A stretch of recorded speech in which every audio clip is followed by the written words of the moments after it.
皆さんこんにちは。東京ゲームショウ2022コナミブース、コナミ新作発表ステージに、皆さんようこそお越しくださいました。皆さん大変お待たせいたしました。1995年に、プレイステーションで発売した幻想水湖伝がついに HD リマスターとなって登場します。なおですね、今日ご来場になっている皆様にもう一度お伝えして、したいことがあります。今回ですね、一般のお客さんの撮影の方は禁止となっておりますので、皆さん今一度どうぞよろしくお願いいたします。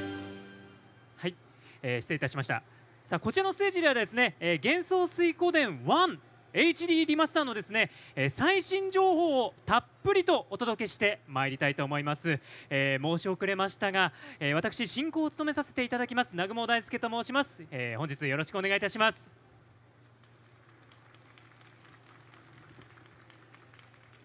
ありがとうございます。それではまずはこの幻想水湖伝1 HD リマスターの制作陣の方々にご登壇いただきたいと思います。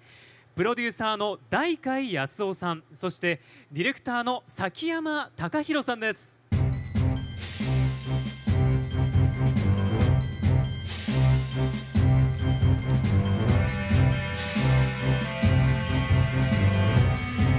日はよろしくお願いいたします。よろしくお願いします。さあ、それではステージ、今日たくさんの方お集まりいただきましたけれども、ステージをご覧の方、そして配信をご覧の、皆さんにですね、ご挨拶をお願いできますでしょうか。ではまずは大海さん、よろしくお願いします。はい、プロデューサーを務めます大海と申します。よろしくお願いいたします。よろしくお願いいたします。それでは続いて崎山さん、お願いします。はい、東京ゲームショウの舞台に立つのは幻想水湖伝5の発売以来ということで17年ぶりとなります。またこの幻想水湖伝っていう大きくて重いタイトルを背負ってここに立つことができて嬉しく思ってます。今日はよろしくお願いいたします。よろしくお願いいたします。さあ、ということでですね、まずは皆さんご覧になったと思います。先ほど流れました映像が幻想水湖伝のオープニング映像ということになっておりますけれども、大海さん、ついに HD リマスターとして登場するということになっておりますが、はい、はい、本当にお待たせしました。世界中のファンの方々から、幻想水湖伝のリマスターを望む声をたくさんいただきまして、今回、幻想水湖伝1 HD リマスター門の紋章伝説という形で、発表させていただくことになりました。いや本当に、世界中のねファンいらっしゃる作品だと思います。こちらの、幻想水湖伝1ということになっているんですけども、ただムービーの方ご覧になってね、皆さん気になったかなと思うんですけれども、なんか当時のキャラクターとちょっとデザインが変わってたんじゃないかなって思うんですけれども、大海さん。はい、そうなんです。実はですね、この方にキャラクターデザインをお願いしているんです。川野純子さん、お願いします。はい、皆さん拍手でお迎えください。川野純子さんです。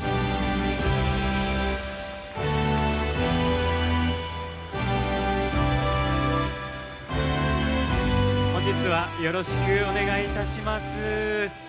幻想水湖伝1 HD リマスターのキャラクターデザインを担当させていただきました川野純子です。よろしくお願いします。よろしくお願いします。本日、川野さんよろしくお願いいたします。さあ、ということでですね、開発陣の皆さんが揃ったところで、まずは幻想水湖伝の、ご説明の方をさせていただきたいと思います。幻想水湖伝は中国の古典小説水湖伝をモチーフに紋章を宿す者の宿命を描いたコナミを代表するオリジナル RPG シリーズの第1作目となっています。108人の仲間を集め、家族仲間との絆を描いた感動的なストーリーが世界で高く評価されている作品です。1995年にプレイステーションで発売してから2006年にはプレイステーションポータブル版でも発売されました。本作は久しぶりの幻想水湖伝ということになりますかね、大海さん。はい、そうですね。プレイステーションポータブルに、移植した移植版から、16年、はい、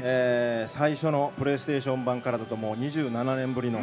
発売になりますので、もう本当にお待たせしましたと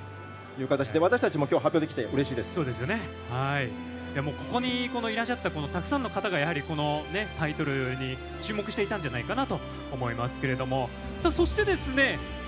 ここで幻想水湖伝の大ファンでいらっしゃるスペシャルゲストの方もお呼びしたいと思います。声優の梶裕貴さんです。皆さん拍手でお迎えください。こん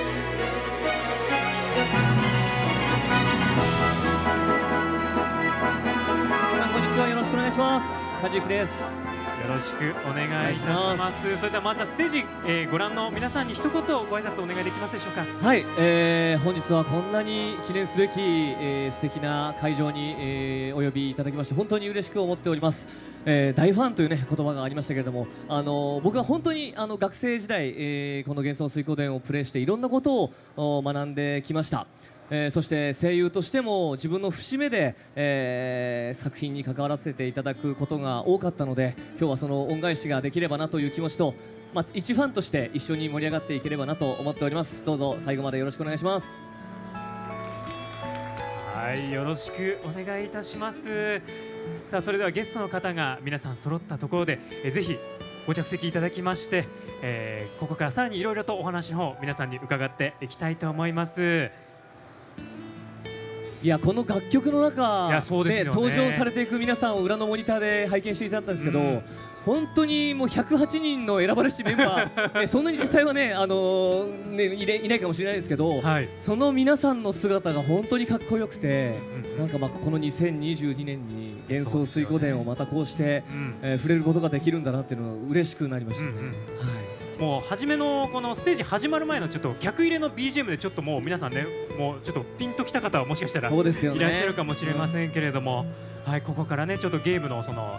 リマスターの内容なんかもね触れていきたいと思いますので、ぜひ皆さんよろしくお願いします。まず大海さんにお聞きしていきたいんですけれども、こちらのこの幻想水湖伝 1HD リマスター、こちらプロジェクトとしてはどういった経緯で立ち上がったんでしょうか。そうですね、ディレクションを担当した崎山の方が幻想水湖伝5の、ディレクターを、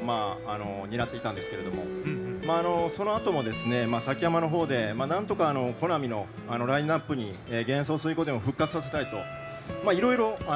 ずっとやってましてで今回、こういう形で発表できたんですけど、そこはもう崎山さんの方から直接ご説明いただくのがいいかなと思います。そうですね、もう本当にずっと長い間どうやったら幻想水湖伝をまた再び皆様の音にお届けできるかというのを考えていろいろ動いてきて、まずはやはりその原点であるこの幻想水湖伝、これを今の時代に合わせて、復活させることが、これが出発点だというふうに思い、2020年ちょうどコロナで最初の緊急事態宣言が出て、リモートワークが開始っていう頃に、この企画が具体的に動き出しました。そしてね、川野さんをはじめ社内外さまざまなその幻想水湖伝に関わってきた、方々のお力をいただいて、今日この日を迎えることができました。なるほど、もう皆さんのね思いが詰まった新しい出発ということになっているかなと思いますけれども、梶さん、その幻想水湖伝の大ファン、そしていろいろ自分のその声優人生で節目で、出会いとあったというふうに伺っていましたけれども、この梶さんの思う幻想水湖伝の魅力っていうのはどちらになりますか。そうですね、もう今もかかってますけれども、音楽がね本当に素晴らしくて、そうですね、サウンドトラックとしてもずっとこう聴いてきましたし、当時、僕が初めてゲームに触れたのは中学生の時で、友達の女の子が塾に行くとずっと幻想水湖伝の話をしてて、そこから僕興味を持ってプレーを始めてみて、すごく驚いたのがやっぱなんて言っても仲間が108人いること、これはやっぱりこの元帥の大きな特徴だと思いますし、その別に全員を仲間にしなければクリアできないわけでもなく、自分のそのタイミング選択次第で仲間にできるかどうかも変わっていくっていうのがすごく面白いなと感じましたし、そのキャラクター同士のつながりだとかっていうところも僕この今日にあたって改めてプレーをしたんですけども、当時その小さかった頃には感じられなかったような、本当にこう人間のつながり、人間参加そういう大きなテーマみたいなものをものすごく感じて、小さい子供にも大人にも刺さる物語に触れていたんだなっていうことに改めて気づきましたね。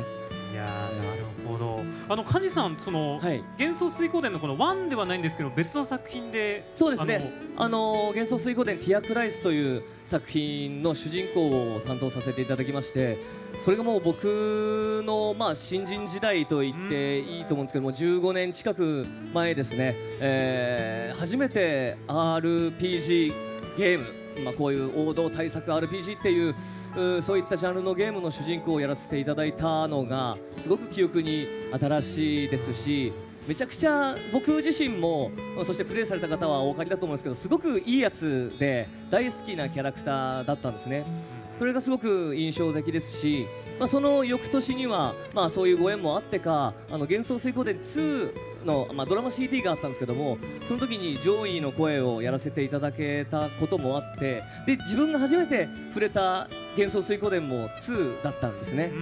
なんで声優になってそのゲームに登場したキャラクターの声を担当させていただけるっていうのはなんて幸せなんだろうっていう、そういう機会が、その初めてが幻想水光伝でした。なるほど、はい、いや、ものすごい熱いコメントをいただきまして、一生懸命冷静を保って話してますけど、横に神々が座ってらっしゃるので、なんかもう僕本当はずっとこうやってたいぐらいの確かに、もしくはこうしてたいぐらいのそんなぐらいの気持ちがね、ある素晴らしい機会をありがとうございます。本当にこれだけこの熱い思いを聞くと大活さんも嬉しいですよね。いや、もうね、出演もしていただいて、作品に対するもこの愛という部分を熱く語っていただいて、もう本当に嬉しいです。ありがとうございます。こちらこそありがとうございます。ありがとうございます。さあ、ということで思いの方も梶さんに語ってはいただきましたけれども、今日実際のゲーム画面の方もご覧に皆さんにいただけるということなんですけど、はい、もちろんです。まずはではこちらをご覧ください。はい、こちらが、オリジナル版のゲーム画像ということそうですね。崎山さんの方からちょっと解説お願いします。そうですね。1995年の12月の15日に幻想水光伝はこの謁見のシーンですね。この一国の王に謁見をするっていう王道な形で幕が開いています。当時まだ次世代気分系の RPG、ファンタジー RPG が少ない中もいろいろさまざまな、例えばピカピカしている床に影が映っているとか、挑戦をいろいろ成し遂げた名作だと思います。いや、これ私もこの出演にあたってゲームの方当時はプレイしたことなかったんですけど PSP 版の方で今プレイさせていただいてますけども、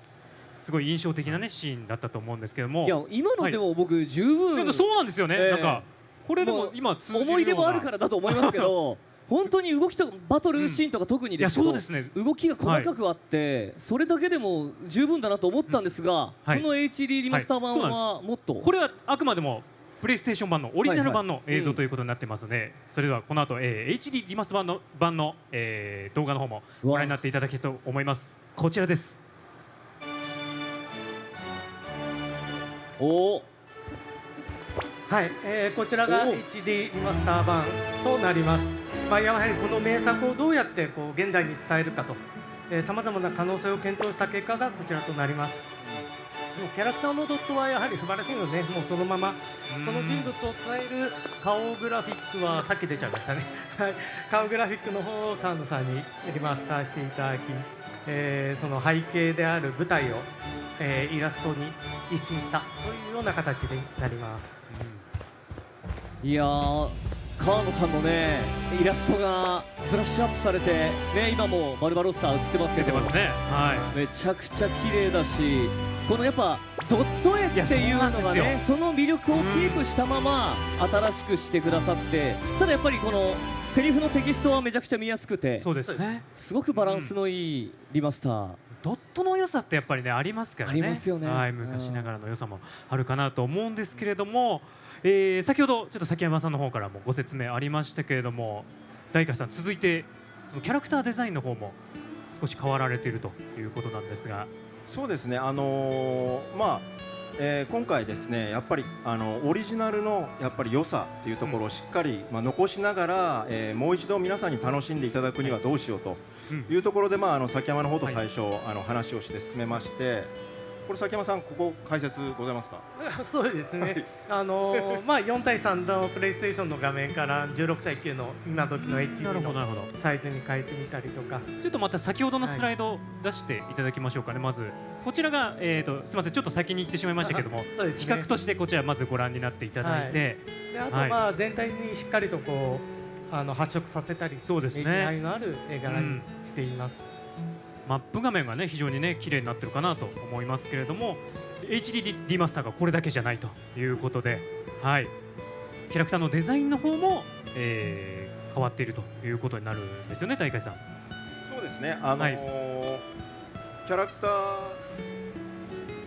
ターデザインの方に関しましては、最初のまず映像を見ていただいたときに、ね、はい、気づいていただいた方もいらっしゃると思うんですけれども、今回キャラクター全員の顔をですね、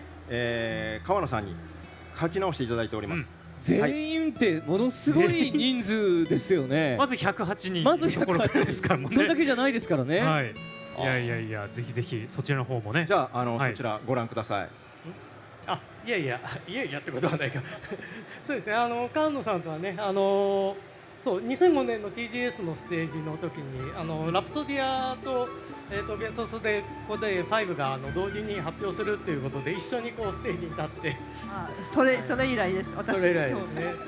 けどそれ以来のねいろいろとお世話になって、主に居酒屋でよく会っていたっていう感じがしますけど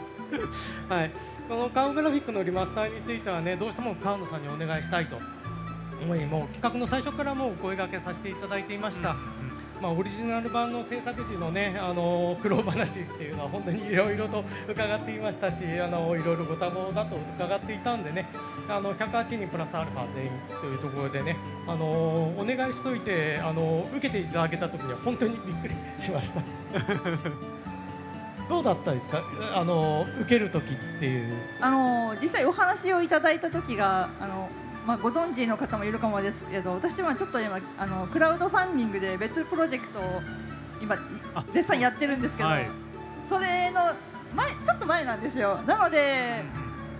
今このお話が来たら受けられるかもしれないというところ、このチャンスしかないかなと思いまして受けることにしました。はい、ありがとうございます。いやかなりねこの、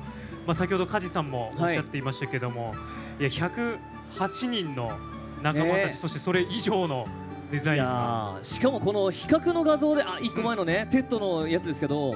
比較の画像でこれプレイされた方は分かると思うんですけど、ものすごい大事なカットだなって。いやそうですね、テッドが打ち明ける場面、そしてこのレックナートもねシリーズにわたって大事なキャラクターですから、この同じ青とかさっきの赤でもだいぶグラデーションでね、なんかこう立体感というか新しく浮かび上がってくるような感覚がありますね。そうですね、すべてイラストでっていうところで、すごい美しくと他のキャラクターの顔も早く見てみたいなって思っちゃいますね。いやそうですね、この今だとね2人分ご覧になってるっていう形だと思いますけれども、梶さんの好きなキャラクターなんか出てきましたかね。出てきた、バッと出てきましたね。いらっしゃるのかなと思ってなんかちょっと自分の癖を見られてる感じがして少し恥ずかしいんですけど、おなじみのねキャラクターもいるんですけども、さっきも話に出ましたがテッドとかね、でもこれ僕のあれじゃないのかな。これそうだ、はい、こっち。いやさっきのねキャラクターだとこちらですね。すみません、失礼いたしました。テッドはものすごく大事なキャラクターで、でもネタバレがね新しくリマスター版で出るから中身の話しちゃうとあれなんですけど、あと僕はオデッサ、オデッサがこれも何も言えないんですけど、この幻想水湖伝を語る上で欠かせないキャラクターなんですよ。同じようなことばっかり言ってますけど、で個人的にですけどビッキーっていうキャラクターがなんでしょう、ドラマというよりも、すごくゲームをする上で大事な力を発揮してくれるキャラクターっていうのもありつつ、そうですね、忘れっぽい女の子で、ただただね単純に可愛いです、ぜなるほどひ体感していただきあとね、はい1人だけで魅力的なキャラクターもいるし、2人揃ってこの組み合わせ最高っていうキャラクターが何組もいて、うんうんうんその中の1組がヒックスとテンガールなことを覚えておいてください。はい、こちらからは以上です。これ以上ねちょっと喋ってしまうとストーそうなんですリーの根幹にね関わってきてしまうかなとは言いたくても言えないです思いますので、ぜひ興味をね持たれた方も、そして、はい前作プレイされていたよっていう方も遊んでいただければと思いますけど、ちょっと先ほどの1個前のスライドをもう一度見ましょうかね。こちらも比較ということでこれ比較ですよね見ていただきたいと思いますけども、僕そうなんです。クレイズって言ったかなと。そうですね、そうですね。あこれはい私の趣味です。なるほど。ここはカノンさんの守備でキャラクターのチョイスさんのを。お気に入りキャラなんですかね。うんそうですね、カナンとかクレイズっていうのは本当に108世でもなんでもないんですけど、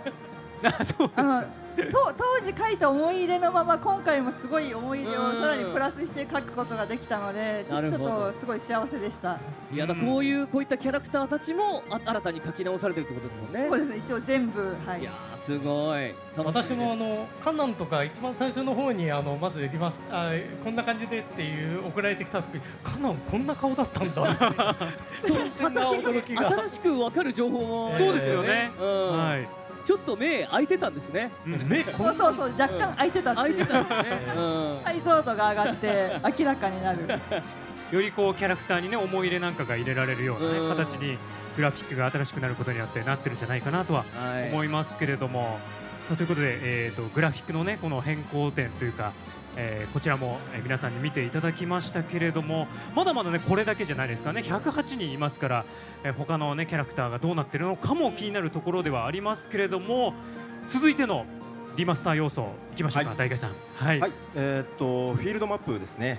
はい、お画面をはい。おマップが、はい、もわーうこちら立体的ですね。うん崎山の方で今回リマスターするにあたっても最初から結構具体的なイメージを持ってここは作っておりましたので、崎山さんこれ解説お願いします。そうですね、やっぱりこのオリジナル版のこの 2D の見下ろしのワールドマップにポツンと佇む坊ちゃんってすごくクラシックな雰囲気があって良いんですが、今回リマスターにあたっては、もうほとんどリメイクですね。フル 3D 化を行いました。うんうんよりこの幻想水湖伝の世界が広く感じられるようになったのではないかなと思います。合わせてこの日の光だとか雲だとかさまざまなエフェクトでこの幻想世界というものをリマスターしていきました。いやだいぶ大幅に変わってませんか、カイツさん。これもね、このやっぱ雲があることうんうんうでん本当に広いフィールドなんだなっていうことが改めて感じられますし、特にワンはね水湖図がなかったじゃないですか。それもあってこのマップだとどこに何がっていうのがより覚えやすそうな気はしますね。非常にねこうマップも魅力的な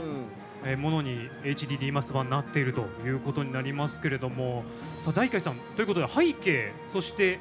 キャラクター、マップと3つお話の方を伺っていきましたけども、これバトルの面もね皆さん気になってるんじゃないかなって思いますけれども、はい、はいバこちらはトルの方も、うんはい、ご覧いただければと思います。はい、はい、そうですね、オリジナル版の、はいバトルシーンですよね。3D の背景と 2D のキャラクターということで、斬新な組み合わせでテンポよく進むサクサクバトルということで、実現していましたね。懐かしいという感じです。キャラクターによってねやっぱ動き方とかちょっと違うのが愛情を感じますし、この効果音っていうかモーションを発動する時の音とかも大好きだったんですよね。結構気持ちいい音がね多かったなと思いますけれども、これが新たに、はい、 HD 版ではリマスター版の方も皆さんにご覧いただきたいと思います。こちらです。わあ奥の草とかすごいな。そうですね、マップ自体がまず非常に綺麗になってるんですが、おおおおド派手な演出が入りました、早くやりたいですこれだけ見てしまうとね、ねえやりたくなりますよね。嬉しい。いやいやいやいや、モーションなんかもねこうドット絵のこのやっぱ魅力はそうです残しね。つつと、あとね、そうさっきモーションの話しましたけど、はい、やっぱりソウルイーターが大事じゃないですか、うんね、坊ちゃんの、うんこのソウルイーターのね進化する理由っていうのもまたドラマに関わるすごく、言いたいんだけど言えないんですけどソウルイーターのエフェクトも早く見てみたいなと思いますね。こちらのね一番なんかキーとなるね紋章だと思いますから大事ですよ。皆さんぜひ見たいかなとは思うんですけども、いやでも戦闘のね演出の方もね非常に綺麗になってるっていう風に皆さんご覧いただけたんじゃないかなと思いますけれども、いやこちらそうやってもともといい作品をより見やすく綺麗にしたということで本当に遊びやすくなってる作品になってるんじゃないかなと大会さん思うんですが、ですので本当にもうできるだけたくさんの人に遊んでいただきたいと思っております。なるほど、はい、ぜひ遊んでいただきたいと思いますが、なんと今日はもう一つそうなんです、今日はですねもう一つ皆さんに見ていただきたい映像があるので、こちらをご覧ください。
さあいや泣いちゃうこれ見ただけで泣いちゃいますけど、でもこのねもう見るからに幻想水湖伝2だと思いますけれども、ね、これはどういうことでしょうか。映像が流れたということは大慶さん、はい、そうなんです。今回、幻想水湖伝 1&2HD リマスター、門の紋章伝説、デュナン統一門の紋章大事なところ間違えないでください。門の紋章戦争、はい、すいません。門の紋章戦争、デュナン統一戦争として、1だけではなく2も、HD リマスターとして発売しまありがとうございます。いやいやこれはビッグなサプライズですね。こちらのもうさっきの映像だけでもやっぱすごい最高だなっていう思い入れがありますからね。あります。当時見てた映像にもなります、この2もじゃあまたブラッシュアップされてリマスターになって、こちらの2もリマスター版ということでうわよろしいですか。もちろんです。今回も2の方も、HD リマスターとして、制作しておりますのでこちらをご覧ください。嬉しい。いやそしてこちら2もゲーム画面の方は見られるあるんでしょうか。そうですね。はい、映像の方、ご覧いただければと思います。よろしくお願いします。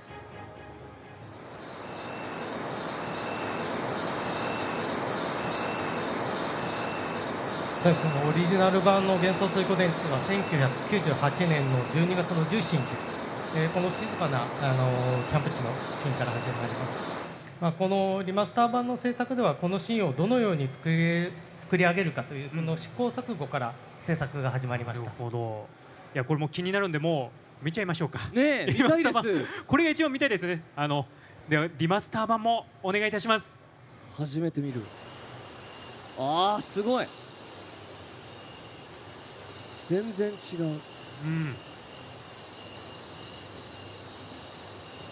この静かな夜から全てが始まるんですよね。この夜のね暗い感じと炎の、照明の炎のね対比がめちゃくちゃ鮮やかに表現されてますね。ものすごく綺麗になってることがね伝わったんじゃないかなと思いますけど、今比較の画像の方も出ておりますけれども、違う。いや物語に奥行き出ますよね。これだけ解像度が高いと、いやいや素晴らしくこちらも、HD リマスター版で非常にね綺麗なグラフィックになっていますけれども、さあこれだけじゃないですかね。続きのシーンの方も見ていきたいと思います。こちらがですね音響環境もリマスターということになっているんですが、こちらも見ていただきたいと思います。こちらです。そうですね、音響についてもリマスター版で何ができるかっていうところで、こちらのシーンでいろいろできることはないかを検討していきました。オリジナル版ではこう風の音が響くだけというところのシーンとなりますが、こちらの方も HD リマスター版の今どうなるかというところでご覧いただければと思います。こちらがあくまでもオリジナル版の映像ということで、はい、もうすぐ行きましょうか。リマスター版もお願いします。聞いてみましょう。こちらです。お願いします。思わず笑っちゃうぐらいすごいですね。めちゃくちゃリアルになってますよね。やっぱり HD リマスター版ではこうオリジナルにはこの足音だとか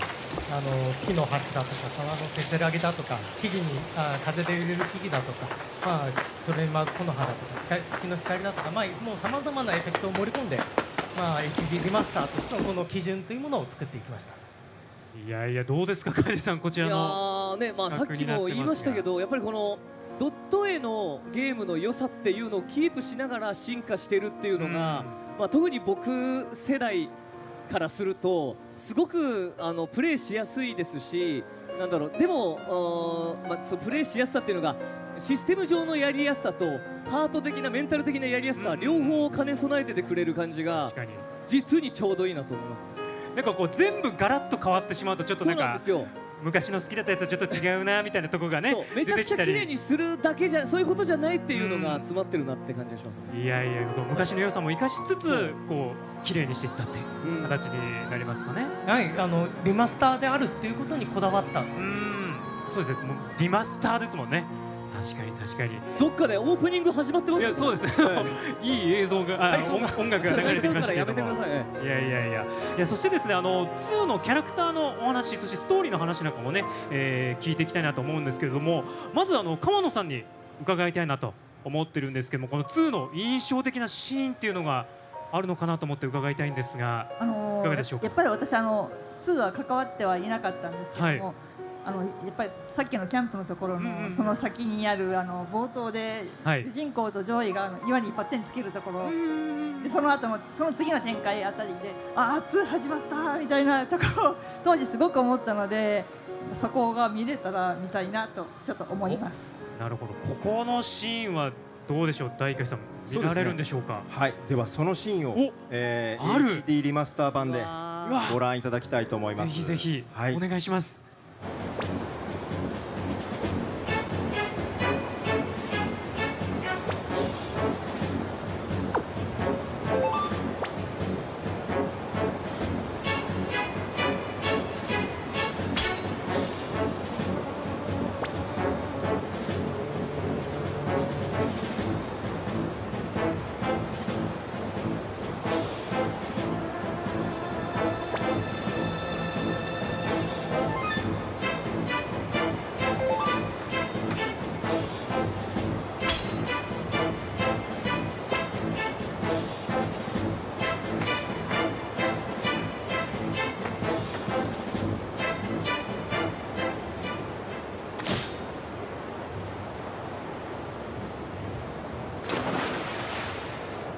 始まりました。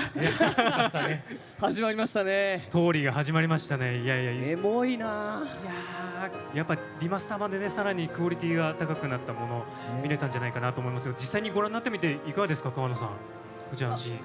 また始まった、またやんなきゃって素直に今初めて見たんですけど、思っちゃいました。はい。なるほど、川野さんありがとうございます。さあ、梶さんにも印象的なシーン伺っていきたいなと思うんですが、いや僕かなりの数印象的なシーンあげたんですけど、採用してもらえなくて、というのも多分その全てがネタバレだったんでしょうね。で、ギリギリかなっていうところを採用していただけたようで、ミューズという街があるんですけども、そこで上位を待つ主人公という状況があるんです。要はあの後離れ離れになっちゃったのかな、どうなのかな。そこでフリックという1からいるキャラクターがその主人公に対して声をかけるシーンがあるんで、そこをこのリマスター版で見せていただけると。そうです。用意しましたので、そのシーンを HD リマスター版でご覧いただきたいと思います。はい、お願いします。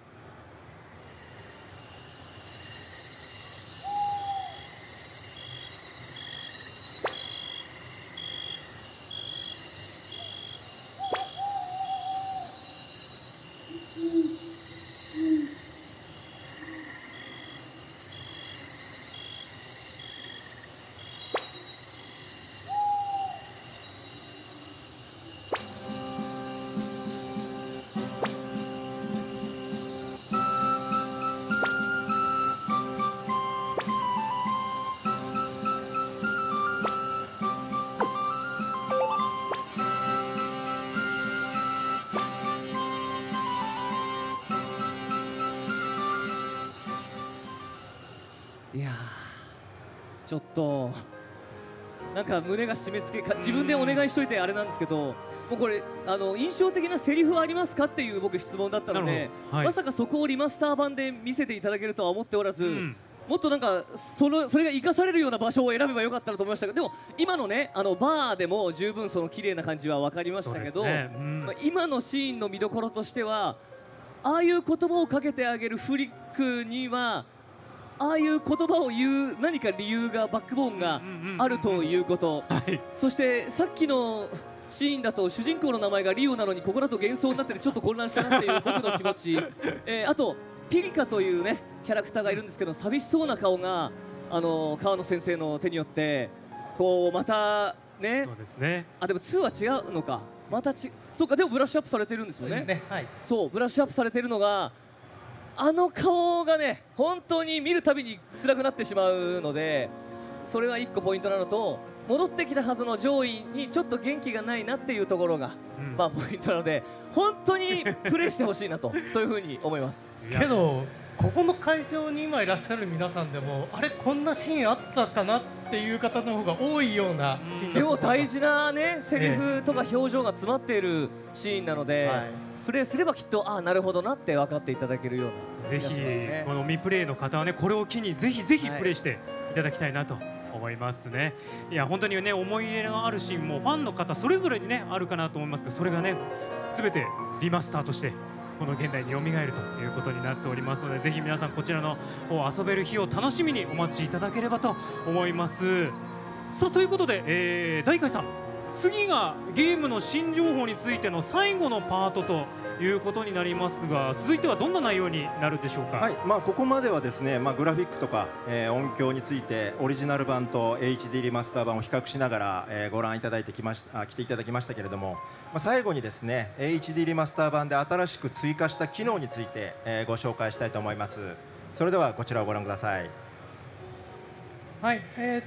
まずその幻想水湖殿の街並みって凝ったものが多くてね、お店どこだっけとか迷うことが多くありましたけど、そんなお悩みを解決してくれるのがこの全体マップですね。これもワンボタンで呼び出すことができます。こちらのマップがあれば、もう今どこ行ったっけとか、このなんかアイテムやどこだったっけみたいな、僕実際ワンプレイしててどこにあったかなとかっていうのが結構あったので、これが出るとねかなり嬉しいんじゃないかなって思いますけれども、ね、街の場所とかも見れたりするんですかね、これで。そうですね。なるほど、こちらが、全体マップの画面ということになりますね。はい、これだけじゃないですよね、大海さん。そうですね。あとセリフログ、セリフログですね。セリフログが追加しております。そうですね。はい、セリフログを追加しました。あれさっきなんて言ってたっけみたいなことで迷うことがありましたけど、そんな時にはこのログでお悩みを解決できるかなと思っています。こちらの方もねワンボタンで呼び出せたりとか、あと好きなセリフにピンを打っとくことで、呼び出すというか保存するっていうこともできます。うわー、いいですね。ピンの機能もあるんですね。本当に名セリフばっかり言うのね、フリックばっかりピンいただいてもちょっとここ保存しとこうみたいな感じで、でも後で振り返った時にこのセリフが今聞いてきてるなみたいなことが多分ある気がするんで、このシステムすごいありがたいですね。これはまたね、新しい遊び方というかね、セリフを呼び出していけるっていうんですね。ワンの方でもすべて使えますので。なるほどです。ありがとうございます。さあそして、こちらセリフログとミニマップについてご覧いただきましたが、まだありますかね、こちらの新しい機能は。はい、あとはバトルで、オートバトルと倍速モードを追加しております。こちらご覧ください。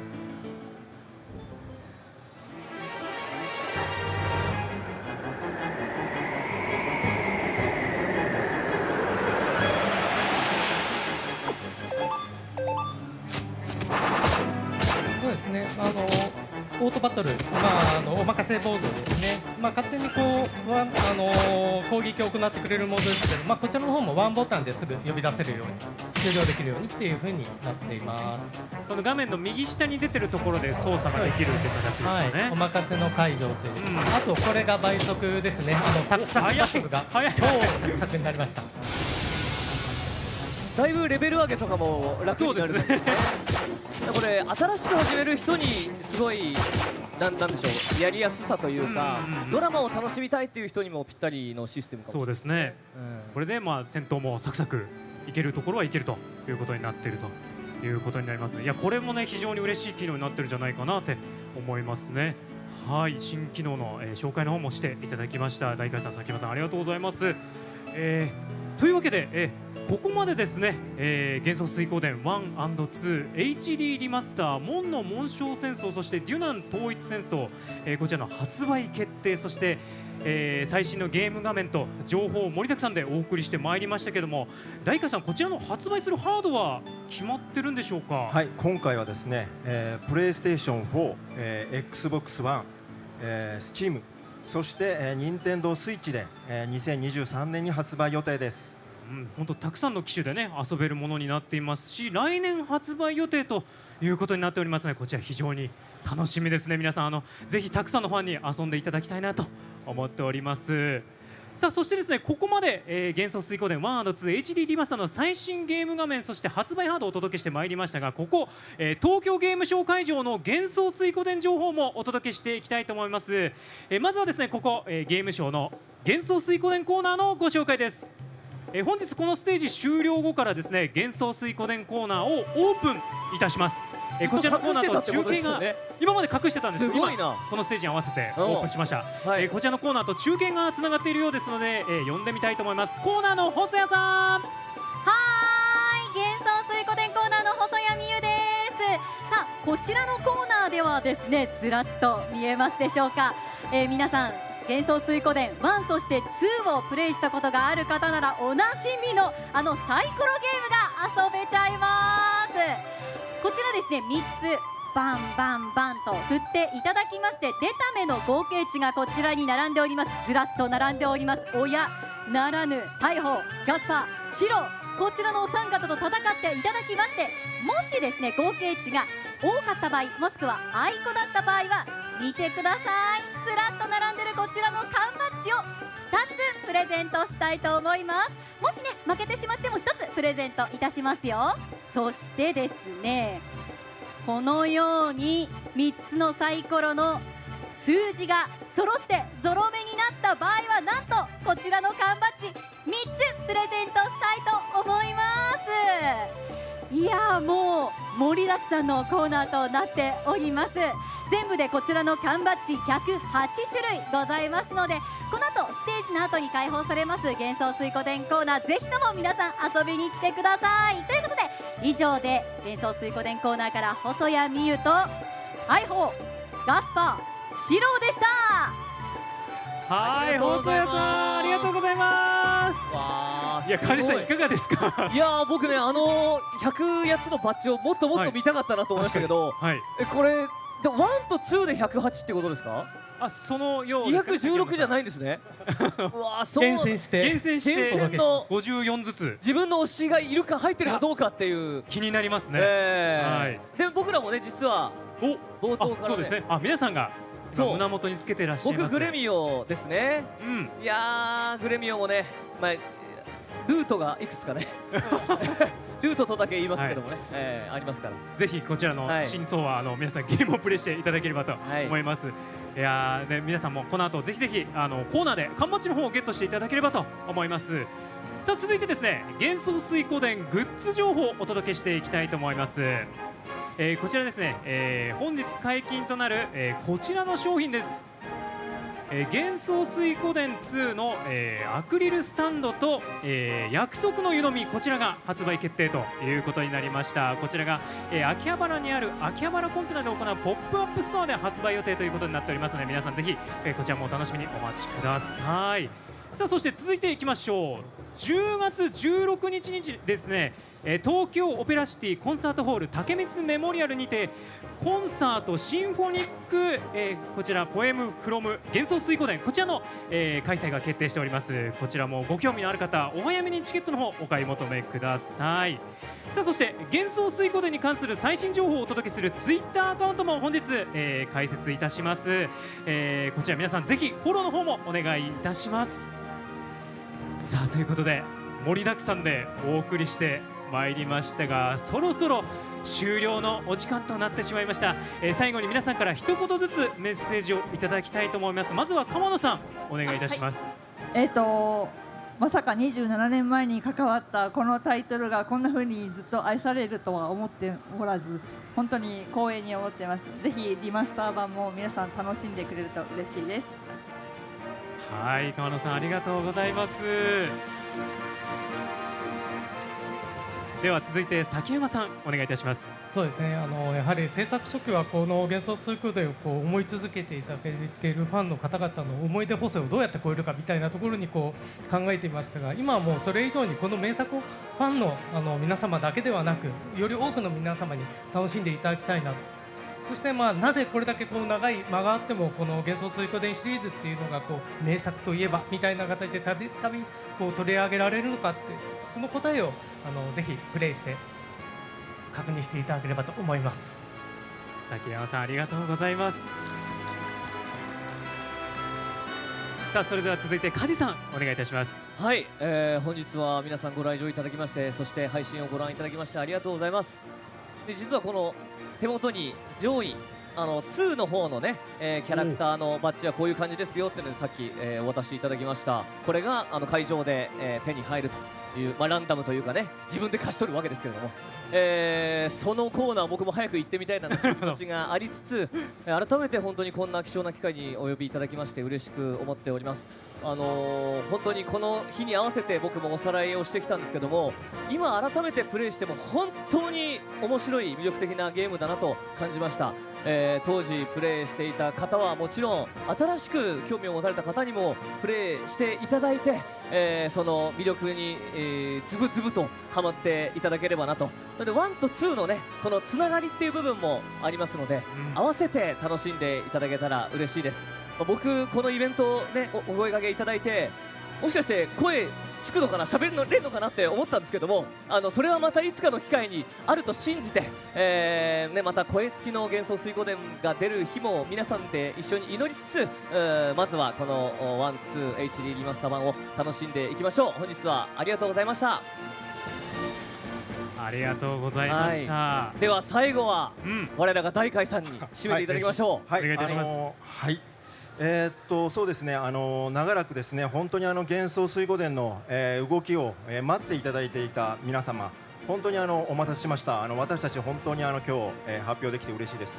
1&2 HD リマスターに関しましては発売までもう少しお時間いただきますけれども、今回は、任天堂スイッチをはじめ、プレイステーション、Xbox、Steam と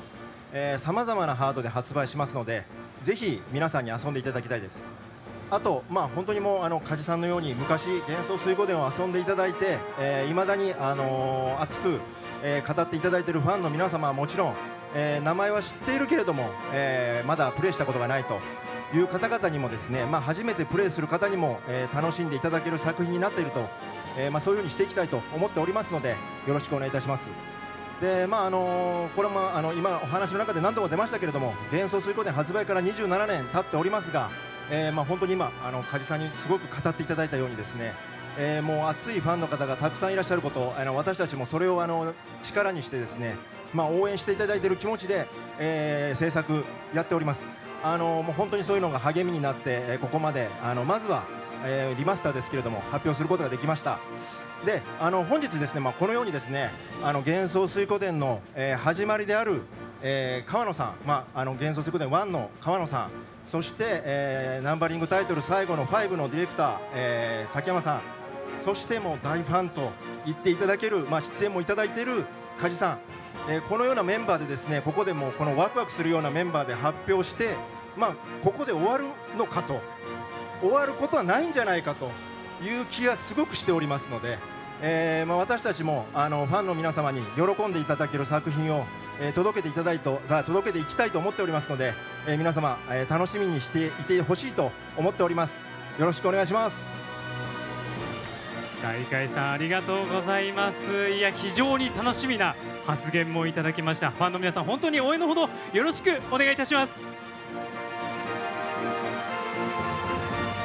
さあそれでは、東京ゲームショウ2022、コナミブース幻想水湖でのステージ皆さんいかがでしたでしょうか。今回はですね制作陣の大海さん、そして崎山さん、川野さん、そしてゲストの梶裕貴さんで、本日お送りいたしました。本日は本当にありがとうございました。会場の皆さん大きな拍手でお送りください。ありがとうございました。発売を楽しみにお待ちください。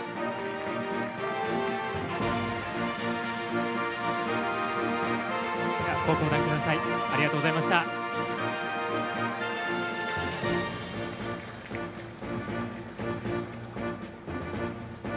さあということで、本日のコナミステージは以上で終了となります。明日も盛りだくさんの内容でお送りしてまいりますので皆さんぜひご期待ください。